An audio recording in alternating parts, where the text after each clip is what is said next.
Hello, എന്തൊക്കെയുണ്ട് വിശേഷങ്ങൾ? എല്ലാവരും സുഖമായിരിക്കുന്നു എന്ന് വിചാരിക്കുന്നു. ഇത് നമ്മുടെ 20ാമത്തെ പാർട്ടാണ്. എന്നാൽ നമുക്ക് സ്റ്റോറിയിലേക്ക് പോയാലോ. ദത്തൻ അവന് വയ്യ, ഉത്തരവാദിത്തമുള്ള ആരെങ്കിലും കൊണ്ടുവരാൻ പറഞ്ഞു. പിന്നെ ജിത്തുവേട്ടന് ഓപ്പറേഷൻ വേണം, അതിന് 5 ലക്ഷം രൂപ വേണം. പ്ലീസ്, ഞാനൊന്ന് അമ്മയെ കണ്ടോട്ടെ. 5 ലക്ഷം രൂപയൊക്കെ ആ തള്ള എവിടെ നിന്ന് എടുത്തുകൊണ്ട് വരാനാ? നിന്നെ ഞാൻ സഹായിക്കാം. നിനക്ക് വേണ്ടി 5 അല്ല 50 ലക്ഷം ഞാൻ തരും. പക്ഷെ പകരം മറ്റു ചില ഉപകാരം ചെയ്തു തരണം എനിക്ക്. വഷളം ചിരിയോടെ അഭി പറയുന്നത് കേട്ട് വർണ്ണ ദേഷ്യത്തോടെ മുഖം തിരിച്ചു. ചീ, നിർത്തടാ നിന്റെ അധിക പ്രസംഗം. നീ കുറെ നേരമായില്ല തുടങ്ങിയിട്ട്. നീ ഞങ്ങളെ കുറിച്ച് എന്താ കരുതിയേ? നീ പറയുന്നതെല്ലാം കേട്ട് തല കുനിച്ച് നിൽക്കുന്നവരാണെന്നോ? അതൊക്കെ അങ്ങ് ബാംഗ്ലൂരില് നിന്റെ കൂടെ നടക്കുന്നവന്മാർക്കോട് പറഞ്ഞാൽ മതി. ആ സ്വഭാവം ഇവിടെ കാണിച്ച് അടിച്ച് നിന്റെ മോന്തര ഷേപ്പ് മാറ്റി. ഞാനൊരു വാക്ക് പറഞ്ഞ നിന്റെ കയ്യും കാലും തല്ലി ഓടിക്കാൻ ഒരാളുണ്ട്. നിനക്കെന്നെ ഓർമ്മയുണ്ടാ? നീ പണ്ട് കോളേജിൽ പഠിക്കുമ്പോ നീ കൈ കയറി പിടിച്ച ശ്രാവണിയെ, അതിന്റെ പേര് നിന്റെ മുഖത്ത് ഷേപ്പ് മാറ്റിയ ശ്രാവണിനെ നന്നായി ഓർമ്മ കാണുമല്ലോ. ആ ശ്രാവണൻ എന്റെ മുറച്ചെറുക്കനാ. പണ്ടത്തെ പോലെയല്ല, ആളിപ്പോ ആർമിയിലാ. ഞാനൊരു വാക്ക് ആളോട് പറഞ്ഞാൽ മതി, ബാക്കി കാര്യം ഞാൻ പറയണ്ടല്ലോ. ഞങ്ങൾക്ക് നിന്റെ ഒരു സഹായം വേണ്ട. വാ പറഞ്ഞ മോളെ. അത് പറഞ്ഞു വേണി വർണ്ണയുടെ കൈ പിടിച്ച് പുറത്തേക്ക് കടന്നു. നമ്മളിനി എന്താ ചെയ്യാ? എനിക്കൊരു എത്തുമ്പോഴും കിട്ടുന്നില്ല, വർണ്ണ ടെൻഷനോടെ പറഞ്ഞു. നമ്മളിങ്ങനെ പേടിച്ചിട്ട് കാര്യമില്ല വർണ്ണ. നമുക്ക് എന്തായാലും വീട്ടിൽ പോയി ഒന്ന് നോക്കാം, അവിടെ അച്ഛനും അമ്മയുണ്ട്. വേണി വർണ്ണയുടെ കൈയും പിടിച്ച് അവളുടെ വീട്ടിലേക്ക് നടന്നു. വീടിന്റെ മുറ്റത്തെത്തിയതും വർണ്ണ അവളെ ഒന്ന് പിടിച്ചു നിർത്തി. വേണ്ട വേണി, നമുക്ക് തിരിച്ചു പോവാം. അതെന്താ? നിന്റെ അച്ഛന് വയ്യാത്തല്ലേ? ആ ഹോസ്പിറ്റലിൽ ചെലവ് തന്നെ നിങ്ങൾക്ക് എത്ര കഷ്ടപ്പെട്ടിട്ടാണ് നോക്കുന്നതെന്ന് എനിക്കറിയാം. അതുകൊണ്ട് അച്ഛനോടും അമ്മയോടും ഇതേക്കുറിച്ച് പറയണ്ട. നീ എൻ്റെ കൂടെ വാ, ഒരു വഴിയുണ്ട്. അത് പറഞ്ഞു വർണ്ണ വേണിയെയും കൂട്ടി ദത്തന്റെ വീട്ടിലേക്ക് പോയി. കീ ഉപയോഗിച്ച് ഡോർ തുറന്ന് അവൾ വേഗത്തിൽ റൂമിലേക്ക് ഓടി. വേണി റൂമിലേക്ക് വരുമ്പോൾ അലമാരയിലും മേശയിലുമായി എന്തൊക്കെയോ തിരയുന്ന വർണ്ണയാണ് കണ്ടത്. ഇവനിതെവിടെയാ കൊണ്ടുവച്ചിരിക്കണേ? അത്യാവശ്യ സമയത്ത് ഒരു സാധനം നോക്കി കാണുന്നില്ലല്ലോ. വർണ്ണ പീർപിടുത്തോണ്ട് ഓരോന്ന് തിരയാൻ തുടങ്ങി. ഒപ്പം അവളുടെ കണ്ണിൽ നിന്ന് കണ്ണീര് ധാരയായി ഒഴുകുന്നുണ്ട്. പക്ഷെ വാശിയോടെ കണ്ണീർ തുടച്ചു നീക്കി അവൾ വീണ്ടും തിരയാൻ തുടങ്ങി. നീ എന്താ പറഞ്ഞ ഇങ്ങനെ നോക്കണേ? ഒന്നും മനസ്സിലാവാതെ വേണി ചോദിച്ചു. ദത്തന്റെ ATM കാർഡ് അതെവിടെയാ വെച്ചിരിക്കണേന്ന് നോക്ക, വർണ്ണ തിരിഞ്ഞുകൊണ്ട് പറഞ്ഞു. അത് കേട്ടതും വേണി എല്ലായിടത്തും കാർഡ് തിരയാൻ തുടങ്ങി. 1 മണിക്കൂറോളം അവർ വീടിനുള്ളിൽ മൊത്തം തിരഞ്ഞു, പക്ഷെ കിട്ടിയില്ല. വർണ്ണ കരച്ചിലോടെ ബെഡിൽ വന്നിരുന്നു. ഇത്രയും നേരം സംഭരിച്ചു വെച്ചിരുന്ന ധൈര്യമെല്ലാം ചോർന്നു പോകുന്ന പോലെ അവൾ മുഖം പൊത്തി കരയാൻ തുടങ്ങി. ഇങ്ങനെ കരയാതെ പറഞ്ഞ മോളെ, ATM കാർഡ് കിട്ടിയിട്ടും കാര്യമില്ല. ഒരു ദിവസം മാക്സിമം 20,000 രൂപ അതിൽ നിന്ന് പിൻവലിക്കാൻ പറ്റുള്ളൂ. നമുക്ക് വേണ്ടത് 5 ലക്ഷം. പിന്നെ എന്ത് ചെയ്യാനാ? നമുക്ക് വേറെ വല്ല വഴിയും നോക്കാം. വേണി അവളുടെ തോളി കൈവച്ചു പറഞ്ഞു. എനിക്കറിയില്ല ഇനി എന്താ ചെയ്യണ്ടേന്ന്. സഹായം ചോദിക്കാൻ പോലെ ഒരാളുമില്ല. ഇത് നശിച്ച ജന്മാവന്റെ. ജനിച്ചപ്പോ തന്നെ അമ്മ പോയി. ഓർമ്മ വയ്ക്കുന്നതിന് മുമ്പ് അച്ഛനും. സ്വന്തം എന്ന് പറയാൻ ആകെ ഉണ്ടായിരുന്ന ദത്തന. ഇപ്പൊ അവന് വേണ്ടി നിന്ന് അകന്നു പോവല്ലേ. എന്റെ ദോഷം കണ്ട ഇതല്ല ഉണ്ടായേ. അവൾ കരഞ്ഞുകൊണ്ട് ബെഡിൽ കിടന്നു. ഒന്ന് ശ്വാസം എടുക്കാൻ പോലും അവൾക്ക് കഴിഞ്ഞില്ല. വർണ്ണ, നീ ഇങ്ങനെ കരയാതെ, എന്തെങ്കിലും ഒരു വഴി കാണും. നീ കുറച്ച് വെള്ളം എടുത്തിട്ട് വരാം. അത് പറഞ്ഞ് വേണി നേരെ അടുക്കളയിലേക്ക് നടന്നു. ദത്തനെ കുറിച്ച് ആലോചിക്കുന്നതോറും വർണ്ണയുടെ സങ്കടം കൂടി വന്നു. കണ്ണടയ്ക്കുമ്പോൾ കൺമുന്നിൽ ICUയിൽ കിടക്കുന്ന ദത്തനും കരഞ്ഞുകൊണ്ട് തളർന്നിരിക്കുന്ന കോകിലയുടെ മുഖമാണ്. പെട്ടെന്ന് എന്തോ ഓർത്ത പോലെ അവൾ ബെഡിൽ നിന്ന് ചാടി എണീറ്റു. മേശപ്പുറത്ത് അടക്കി വെച്ചിരിക്കുന്ന ബുക്കുകൾക്കിടയിൽ നിന്നും ദത്തൻ അന്ന് തന്ന അഡ്രസ്സ് തിരഞ്ഞുകൊണ്ടിരുന്നു. വേണി വെള്ളവുമായി വരുമ്പോൾ കയ്യിലൊരു പേപ്പറും പിടിച്ച് ആലോചിച്ച് നിൽക്കുന്ന വർണ്ണയാണ് കണ്ടത്. ദാ ഇത് കുടിക്കി. ഗ്ലാസ് കൊടുത്തോണ്ട് വേണി പറഞ്ഞു. വെള്ളം വാങ്ങി ഒറ്റയടിക്ക് മുഴുവനായി കുടിച്ചു. നമുക്ക് ഭാഗ്യമുണ്ടെങ്കിൽ മുന്നിലൊരു വഴി തെളിഞ്ഞു കാര്യം വേണി, പറഞ്ഞ തിരികെ ഗ്ലാസ് കൊടുത്തോണ്ട് പറഞ്ഞു. എന്തു വഴിയാണ്? അതൊക്കെ പറയാം. നീ നിന്റെ ഫോൺ എനിക്കൊന്ന് താ. എൻ്റെ ഫോൺ എൻ്റെ ബാഗിലാണ്, അത് ഹോസ്പിറ്റലിലാ.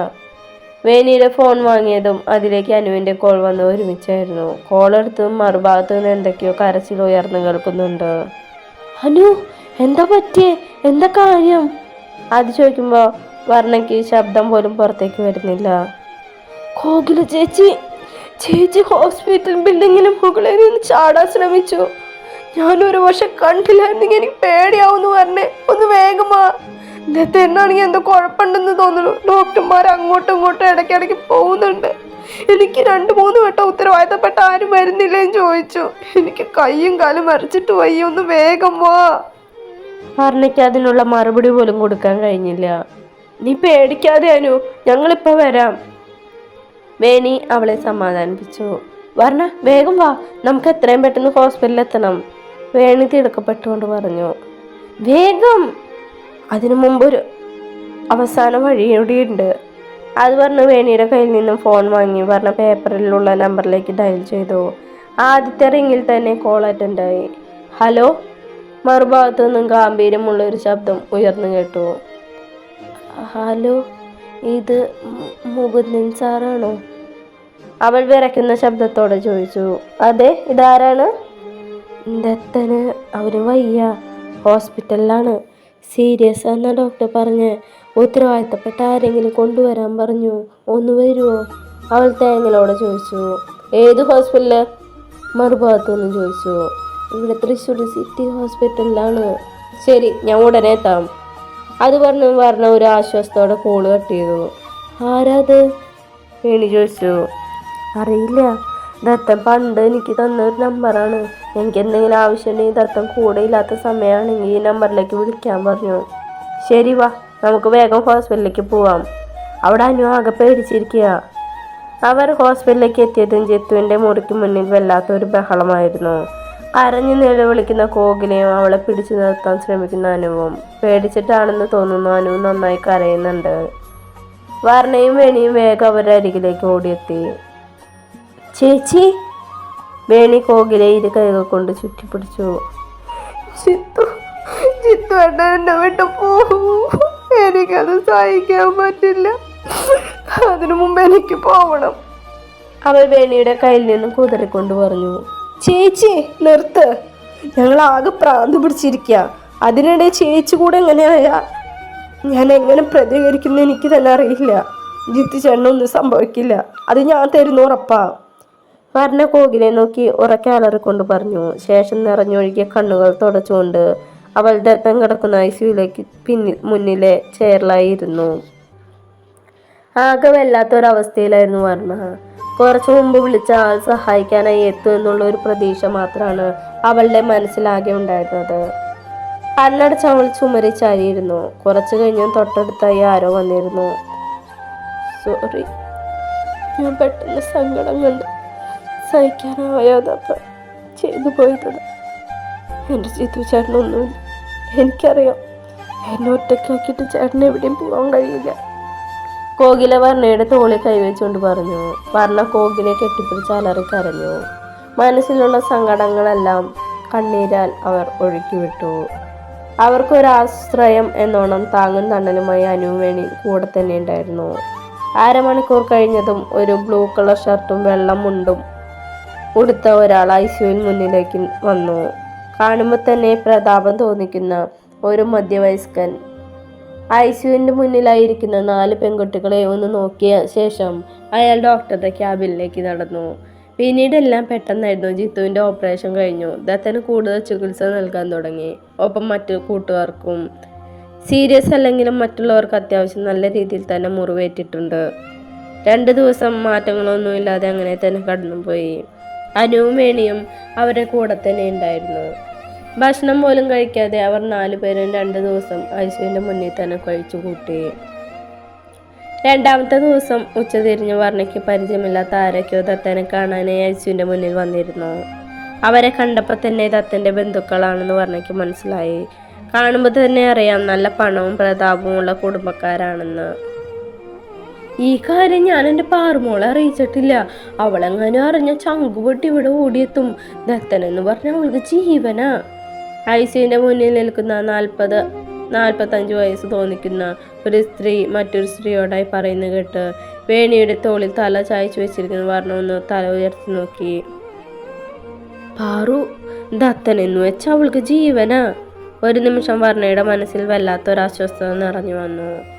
ഒരാശ്രയത്തിനായി ആ നമ്പറിലേക്ക് വിളിച്ചപ്പോൾ ഒരിക്കലും ആലോചിച്ചില്ല അവൻ്റെ കുടുംബക്കാർ അവനെ അന്വേഷിച്ചു വരുമെന്ന്. പാർവതി, അവൾക്ക് ദത്തന് കൊടുക്കേണ്ടി വരും. അതിനായിരിക്കും വിധി ഇങ്ങനെ ഒരു അവസരം കൺമുന്നിലുണ്ടാക്കിയത്. ദത്തൻ ജീവിതത്തിലേക്ക് മടങ്ങി വന്നാൽ മതി, അതിൽ കൂടെ ഒന്നും എനിക്ക് വേണ്ട. അവൾ കണ്ണടച്ച് ചുമരി ചാരിയിരുന്നു. പെട്ടെന്ന് ഐസിയുവിനുള്ളിൽ നിന്നും ഒരു നേഴ്സ് പുറത്തേക്ക് ഓടി വന്നു. അവൻ നേരെ പോയത് ഡോക്ടറുടെ ക്യാബിനിലേക്കാണ്. കുറച്ച് കഴിഞ്ഞാൽ ഡോക്ടറും ഐസിയുവിലേക്ക് ഓടി. നേഴ്സും മറ്റു പുറത്തേക്കും അകത്തേക്കും പോകുന്നത് കണ്ട് എല്ലാവരെയും മനസ്സിലൊരു പേടി ഉയർന്നു. വർണ്ണ തൻ്റെ കഴുത്തിലെ ദത്തം കെട്ടിയ താലയിൽ മുറുകെ പിടിച്ചു. ദത്തനൊന്നും വരത്തില്ല എൻ്റെ മഹാദേവ, അവൾ മനസ്സുരുക്കി പ്രാർത്ഥിച്ചു. ആരേ വർണ്ണ? ഡോക്ടർ പുറത്തേക്ക് വന്ന് ഗൗരവത്തോട് ചോദിച്ചു. ഞാനാ. വർണ്ണ ഡോക്ടറുടെ അരികിലേക്ക് ഓടിയെത്തി. വരൂ. ഡോക്ടർ അവളെയും വിളിച്ച് ഐസിയുവിൻ്റെ ഉള്ളിലേക്ക് കയറി. ഡോക്ടർ തിരിഞ്ഞകത്തേക്ക് കയറി വർണ്ണ കാണുന്നു ബെഡിൽ എണീറ്റിരിക്കുന്ന ദത്തൻ. വിട്, എനിക്ക് പോവണം, എനിക്കെൻ്റെ വർണ്ണയെ കാണണം. 2-3 നേഴ്സ് അവനെ പിടിച്ചു നിർത്താൻ ശ്രമിക്കുന്നുണ്ട്. എന്നാൽ അതൊന്നും ശ്രദ്ധിക്കാതെ അവരെ തട്ടി മാറ്റി ബെഡിൽ നിന്ന് ഇറങ്ങാൻ ശ്രമിക്കാണ് ദത്തൻ. ദത്ത, അവൾ ഒരു വിതുമ്പലോടെ ഡോറിനരികിൽ നിന്ന് വിളിച്ചതും അത്ര നേരം ബഹളം വെച്ചിരുന്ന ദത്തൻ ശാന്തനായി. ദത്ത, അവൾ കരഞ്ഞുകൊണ്ട് അവനരികിലേക്ക് ഓടിച്ചെന്നു. അവനെ ഇരു കൈകൾ കൊണ്ട് ഇറുകെ പുണർന്നു. ദത്തൻ്റെ അവസ്ഥയും മറിച്ചായിരുന്നില്ല. വർണ്ണയുടെ ഇടുപ്പിലൂടെ കൈ ചേർത്ത് ദത്തൻ അവളെ തൻ്റെ നെഞ്ചിലേക്ക് ചേർത്ത് പിടിച്ചു.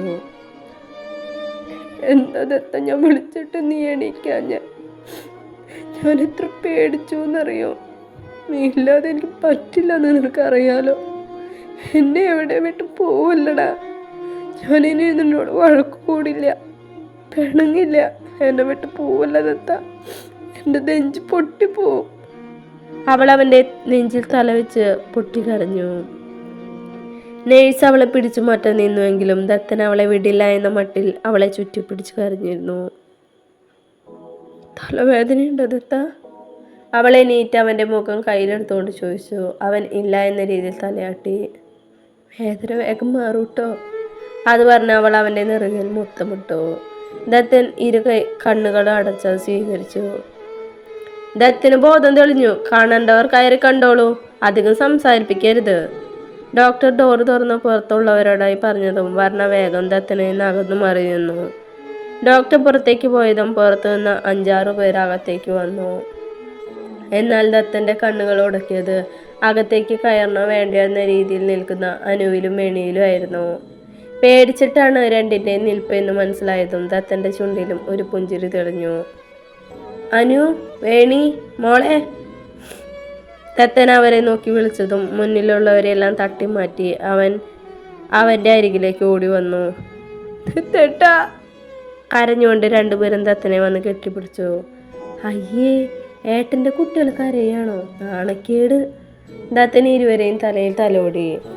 ദത്തേട്ടാ, ഇപ്പം എങ്ങനെയുണ്ട്? വേദനയ്ക്കുണ്ടോ? വേണി വിതുമ്പിക്കൊണ്ട് ചോദിച്ചു. എൻ്റെ കുട്ടി ഇങ്ങനെ കരയില്ലടാ, കൂട്ടത്തിൽ മൂത്ത ആളാണ്, ബോൾഡാണെന്നൊക്കെ പറഞ്ഞിട്ട് ഇങ്ങനെയാണോ കരയണേ? ദത്തൻ കളിയാക്കിക്കൊണ്ട് പറഞ്ഞു. വേണി പെട്ടെന്ന് കണ്ണു തുടച്ചു. ഇല്ല, ഞാൻ കരഞ്ഞിട്ടൊന്നുമില്ല, ഞാൻ ബോൾഡാ, അവൾ പറഞ്ഞു. വെറുതെ ദത്തേട്ടാ, ഇന്നലെ ഇവളാണ് ഇവിടെ കിടന്ന് കരഞ്ഞു പൊളിച്ചത്, എന്നിട്ട് കരഞ്ഞില്ല പോലും, അനു പറഞ്ഞു. ജിത്തു, അവനെങ്ങനെയുണ്ട്? ദത്തൻ എന്തോ ഓർത്ത പോലെ പറഞ്ഞു. ജിത്തു എണ്ണ കുറച്ച് സീരിയസ് ആയിരുന്നു, പക്ഷെ ഇപ്പൊ കുഴപ്പമില്ല, മുറിയിലേക്ക് മാറ്റി. ദത്തൻ്റെ ഗ്യാങ് മുഴുവൻ ആ വാർഡില ഓരോ ബെഡിലായിട്ട് നിരന്ന് കിടക്കുന്നുണ്ട് ട്ടാ, വേണി ചിരിയോടെ പറഞ്ഞു. ദത്ത, ഞങ്ങൾ പുറത്തുണ്ടാവും, എന്തെങ്കിലും ആവശ്യമുണ്ടെങ്കിൽ വിളിച്ചാൽ മതി. അനുമോളെ, വേണി വാ. ദത്തൻ്റെ ബന്ധുക്കളുടെ നോട്ടം തങ്ങൾക്ക് മേലാണെന്ന് മനസ്സിലായതും അവരെയും കൂട്ടി പുറത്തേക്ക് പോയി. അപ്പോഴാണ് ദത്തന് അകത്ത് കൂടി നിൽക്കുന്നവരെ കണ്ടത്. എന്താ എൻ്റെ ദൈവം കാണണേ? പാലയ്ക്ക് തറവാടിലെ സന്തതി അടിയും തല്ലും ഉണ്ടാക്കി ഹോസ്പിറ്റലിൽ കിടക്കേ. അവിടെ ഒരാൾ നിനക്ക് വേണ്ടി കാത്തിരിക്കുന്ന കാര്യം വല്ലതും ഓർമ്മയുണ്ടാ? എൻ്റെ കുട്ടി പാവ ഇതൊന്നും അറിഞ്ഞിട്ടില്ല, അറിഞ്ഞെങ്കിൽ ഓടി വന്നേനെ. ഒരു സ്ത്രീ അവൻ്റെ അടുത്തിരുന്നുകൊണ്ട് പറഞ്ഞു. ദത്തൻ അത് കേൾക്കാത്ത ഭാഗത്തിൽ തലതിരിച്ച് കിടന്നു. നിനക്കിപ്പോൾ എങ്ങനെയുണ്ട്? കൂടെയുള്ള ആള് ഗൗരവത്തോടെ ചോദിച്ചു. ഫൈൻ പപ്പ, ആം ഓക്കെ. അയാളൊന്ന് മൂളി. ദേവാ, നീ ആളാകെ മാറിപ്പോയി. പണ്ട് നീയൊക്കെ അമ്മായിന്ന് തികച്ചു വിളിക്കില്ലായിരുന്നു തന്നെ. അത്രയും സ്നേഹമായിരുന്നോ? ഇപ്പൊ ഒന്ന് നോക്കുന്ന പോലും ഇല്ലല്ലോ നീ, ആ സ്ത്രീ ചെറിയ നീരസത്തോടെ പറഞ്ഞു. എൻ്റെ സുഖവിവരം അന്വേഷിക്കാൻ ഇവിടെ ആരും നിൽക്കണമെന്നില്ല, നിങ്ങൾക്ക് പോവാം. എടുത്തടിച്ച പോലെയുള്ള ദത്തൻ്റെ മറുപടി കേട്ട് എല്ലാവരുടെ മുഖത്തും ഒരു അത്ഭുതം ഉണ്ടാക്കിയിരുന്നു. കാരണം അവർക്ക് ആർക്കും അറിയുന്ന ദത്തൻ ആരോടും മറുത്തൊരു വാക്കുപോലും പറയാത്ത സ്നേഹനിധിയായ അവരുടെ ദേവനായിരുന്നു. പക്ഷെ അത് 4 വർഷം മുമ്പായിരുന്നു എന്ന് മാത്രം. മാലതി, വായിറങ്ങാം. അവിടെ അധികം നേരം ഇങ്ങനെ നിൽക്കാൻ ഡോക്ടർ സമ്മതിക്കില്ല, അയാൾ ഗൗരവത്തിൽ പറഞ്ഞ് പുറത്തേക്ക് പോയി. അയാൾ പുറത്തേക്ക് ഇറങ്ങിയപ്പോഴാണ് ചെയറിലിരിക്കുന്ന 3 പെൺകുട്ടികളെ അയാൾ ശ്രദ്ധിച്ചത്. 2-3 ദിവസം ദത്തൻ്റെ കാര്യങ്ങൾ ഓടി നടന്നിരുന്നതിനാൽ അവരുടെ ശ്രദ്ധിക്കാൻ ഇയാൾക്ക് കഴിഞ്ഞില്ല. നിങ്ങൾ വല്ലതും കഴിച്ചോ?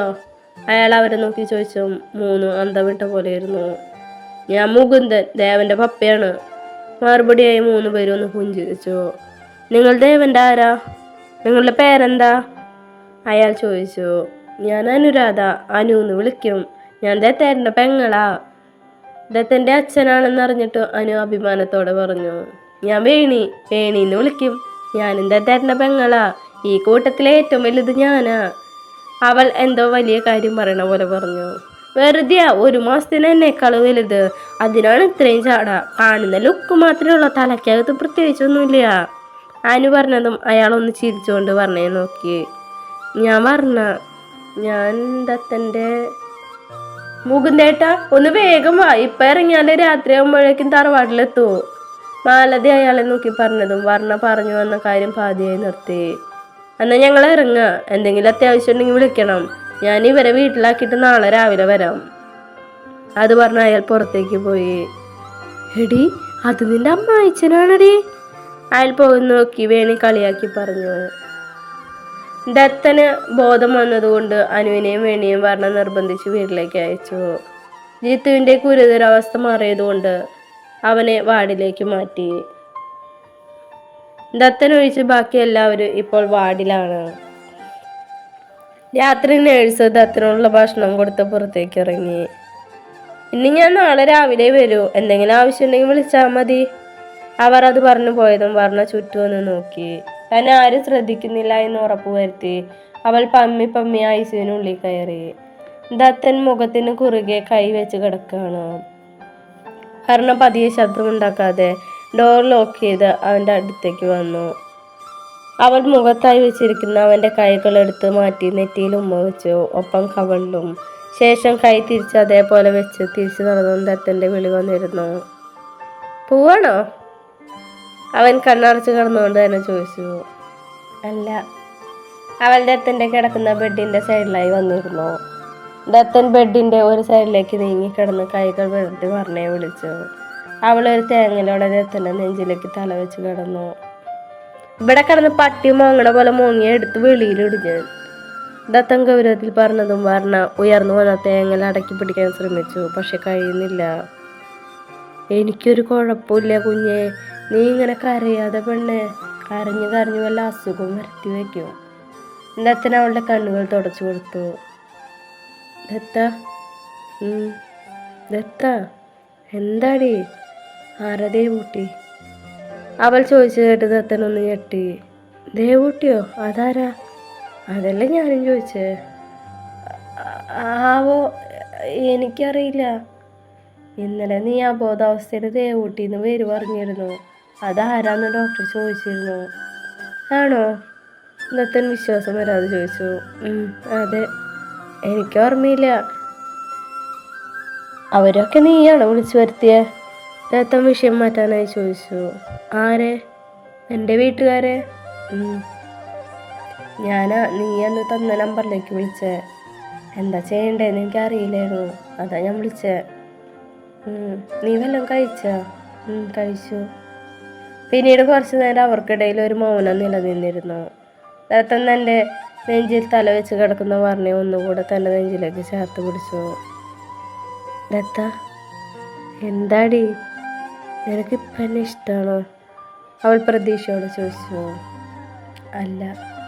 അത് കേട്ടൻ പറഞ്ഞ മുഖം വേർപ്പിച്ചുകൊണ്ട് കണ്ണടച്ച് കിടന്നു. നീ ഒരുപാട് പേടിച്ചു പോയോ? ദത്തൻ അവളുടെ നെറുകയിൽ തലോടിക്കൊണ്ട് ചോദിച്ചു. പിന്നെ പേടിക്കാതെ. നീ എങ്ങാനും തട്ടിപ്പോയാൽ പിന്നെ എന്നെ ആരാ നോക്കുക? ആരാ എനിക്ക് ഫുഡ് വാങ്ങിത്തരാ? ഇതൊക്കെ പോട്ടെ, ഇനി കുറച്ചു കാലം കഴിഞ്ഞിട്ട് എൻ്റെ കല്യാണത്തിന് ശ്രീധനായിട്ട് തരാമെന്ന് പറഞ്ഞ കാറ് വാങ്ങിത്തരാൻ നീ മരിച്ചു കഴിഞ്ഞാൽ ഞാൻ എന്ത് ചെയ്യും?